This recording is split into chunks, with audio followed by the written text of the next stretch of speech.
مقبوضہ کشمیر کی سابق وزیر اعلیٰ محبوبہ مفتی کی والدہ سے ملنے پر بھی پابندی عائد کر دی گئی ہے۔ خبر ایجنسی کے مطابق محبوبہ مفتی کی والدہ گلشن مفتی کو بیٹی سے ملنے سے روک دیا گیا ہے۔ گلشن مفتی کا کہنا ہے کہ بیٹی سے ملنے کے لیے درخواست دی تھی، تلاشی دینے پر بھی تیار تھی۔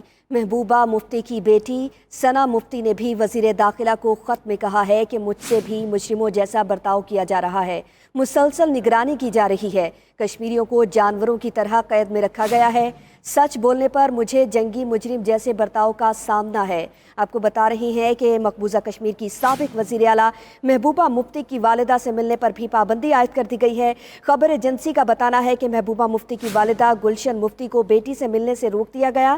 گلشن مفتی کا کہنا ہے کہ بیٹی سے ملنے کے لیے درخواست دی تھی، تلاشی دینے کے لیے بھی تیار تھی، لیکن اس کے باوجود بیٹی سے نہیں ملنے دیا گیا، جبکہ محبوبہ مفتی کی بیٹی ثنا مفتی نے بھی وزیر داخلہ کو خط لکھا۔